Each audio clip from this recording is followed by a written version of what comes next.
What's going on, Malakies? Vnncz3 here, and let's spend some quality time gaming with each other. And in today's video, Scoops, we're going to be going over a failed Darknest rally that we could have easily have won. This is more of like a do's slash don'ts, kind of like a pro tips kind of video. So let's not make this any more awkward and dive right into the video, shall we? So we've got a defeat right here and just I had to get out of my system, guys. I had to, because as soon as I seen this rally, I was just like, oh no.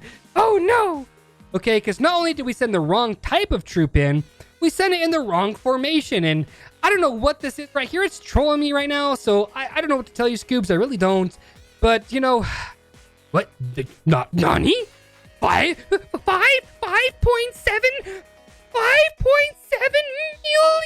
wall HP, Scoops. Everybody send 10% C. Listen, Scoops. That is probably the worst thing you can do in a Darknest rally. Or any rally, actually. Unless you're the rally leader. It's the only person who needs to send siege in. And if they're sending siege in, get clarification, okay? If you should send some in or not or whatever. But I'm telling you guys, big like way to mess your whole rally up is to send siege. Just don't do it, okay? Let's look at the report, though, okay? So as you guys can see here, this is pretty much an all-infantry rally, but somebody sent in some heroic cannoneers. We'll get to that here in a bit, okay? We're not going to look at the enemy troops right now. We're just going to go over this, all right? So as you guys can see here, the rally leader tried to use some troop slash formation manipulation and didn't do such a great job, okay? They sent it in the wrong formation. I'll tell you guys that how to do it right in just a second, all right? But as you guys can see right here, all infantry. And so, yeah, man. This right here is only 4 and 4, okay? So this player here, Mr. Brownie, sent in essentially the research, right? So there's like a research you can get for Darknest that lets you just click a button and send in the same percentages as the rally leader, okay? So that's a great research to get. It solves all your issues, okay? And boom, done, right? Sometimes it fails, though. Sometimes they send in siege and then it asks you to send in siege. Anyways, we're not going to get into it, okay? For Darknest, it's not bad, all right? But here we go. We got Gramps here. He sent in... Why would you send in... That's all I'm going to say here. So we already talked about it. Wrong amount of troops. We'll continue on, okay? And so as we get down here, I kind of want to talk to you guys a little bit about this, all right?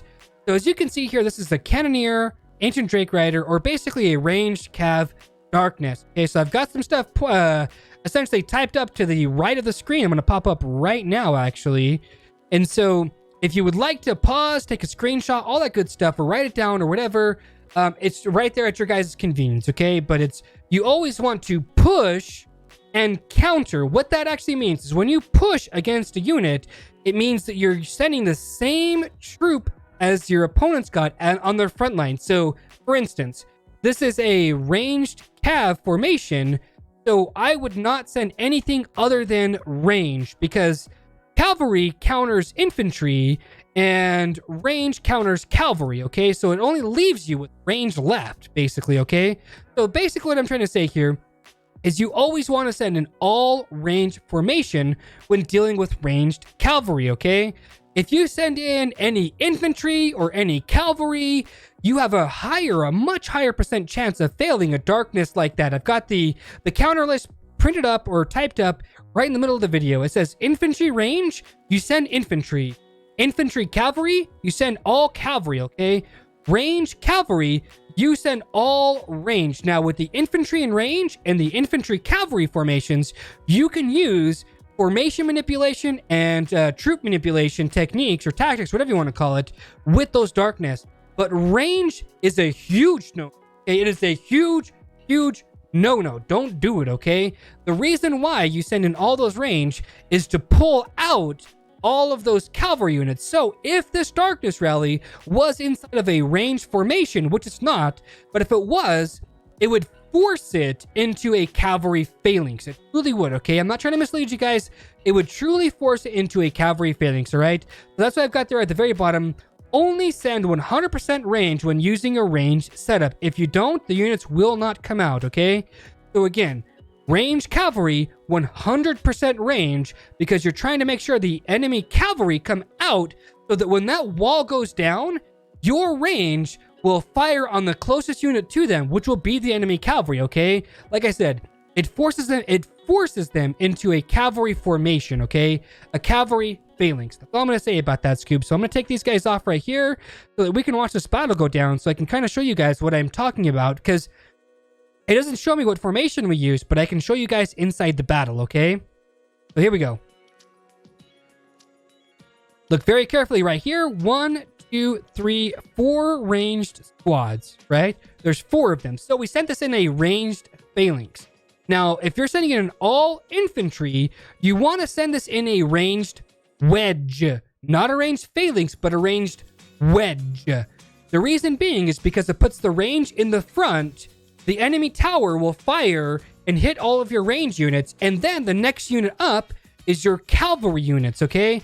So it'll fire at the range, and then it'll hit your cavalry next, and then your main force, the force you're going to get all your smack and punch with, is either already at the castle wall, or the castle wall is already broke, essentially, okay? This is what I'm talking about. If you would have set this in a ranged wedge, the cavalry that's all the way in the back here would have been to the side, and all of the main force, which was infantry, would have been safe all the way in the back. None of it would have been touched, okay? And so here we go. The wall, boom, boom, boom, boom, boom, takes out all 50,000 of these heroic cannoneers. We lose 8% morale because of that. Like I said, you should have just sent 4 units in, called it a day. You would have lost maybe 1%, maybe 2 at the very most, but you wouldn't have lost 8%, okay? That's a lot, actually. It really is. And then the enemy, then not the enemy, but our cavalry units are still not taking any of the damage from any of these units. So that's all I'm trying to say here. You guys noticed that they got 2 or 3 extra volleys off, which, by the way, whenever you watch the combat, it looks like the units are fighting boom, boom, boom, boom, boom constantly. But if you pay very close attention to the range, it'll show you exactly how quick the enemy actually fights, or how the pace of the battle, essentially, when people attack each other. So already you can see 1 reload, 1 reload, and that's every single unit does that. So infantry doesn't constantly fight, cavalry doesn't constantly fight. It basically goes 1 reload, 1 reload. That's basically what it does, okay? So here we go. We took 2 extra volleys that our cavalry unit could have soaked up. So we lost 15% morale because this was sent in the wrong formation. It could have been sent in, like I said, it could have been sent in a ranged wedge, and we'd probably be upwards of 90% morale, okay? We'd actually have a higher morale percent. And not to mention, this was sent in all infantry. If we sent all range in, these cavalry units would stop the battle. These cavalry units come through the front gate, and then we fight the wall. Once the wall goes down, then all of our range units will fight the cavalry, okay? And that's all I'm going to say about that. But here we go. So we're going to get slaughtered, basically, because these cavalry units are fighting all of our infantry units, and none of our cavalry units right here are saying they got defeated or any of that stuff, actually, which is kind of... I'm just going to throw it out there. It's pretty bad, okay? Shoulda done a little bit better. That's all I'm going to say about that. We are going to go ahead and take out one of these squads. Now, this is the power of sending all 1 troop types. If we had sent in, let's say, like, infantry range, right? Just hypothetically speaking, infantry range, we probably would be maybe halfway done with this health bar. So, yeah, sending in all 1 troop types it's powerhouse, okay? It's the new meta. It really is. And because you do way more damage, and when you get countered like we're getting now, it's not as hard of a counter, and you still do a lot of damage, okay? You still do a lot of damage, but like I said, we're going to get our butts spanked. 60% plus morale difference. Kind of disheartening if you guys ask me about that, so let's kind of do a small review, okay, of what exactly happened, what we could have done differently here. And so I'm going to go ahead and pop these back up just for you guys' viewing pleasure. So you always want to push and counter. Getting countered, meaning if I sent in range infantry, even though the range counters the enemy cavalry and our infantry counters the enemy range, we still would have had a bad chance at winning that Darknest rally because we got countered, if that makes any sense to anybody, okay? And then when you see infantry range, you always send in infantry, but if you want to troop manipulate or you want to formation manipulate, what you want to do is you want to send in 4 range and 4 cavalry to that rally and send it inside of a ranged wedge because it puts the range in the front. Those get plucked off. And then the cavalry are right there. Then they get plucked off. That's all I'm going to say about that, okay? It would save you guys. It saves you guys troops. It truly does. And it saves you morale, okay? So that's all I'm going to say about that. Infantry cavalry. When you're sending infantry cavalry, you send it in a full cavalry march. And you always send it inside of a ranged phalanx, okay? Because it puts the range in front, then the infantry, and then your main force in the back. When you're sending a ranged when you scout a Darknest and you see ranged cavalry, then 100% range, nothing else. Otherwise, you're going to booger it up, okay? You really are. And you send it inside of a ranged phalanx. That's going to help you guys out in the long run, all of that good stuff. But hopefully you guys found this video helpful. Hopefully I kind of, passed along some sage wisdom. I really don't know. I don't want to make this any more awkward than it already is. So you know what I'm talking about though, right? Love, peace, and chicken grease. Be safe. Thanks for stopping by. It says... Hold on a second.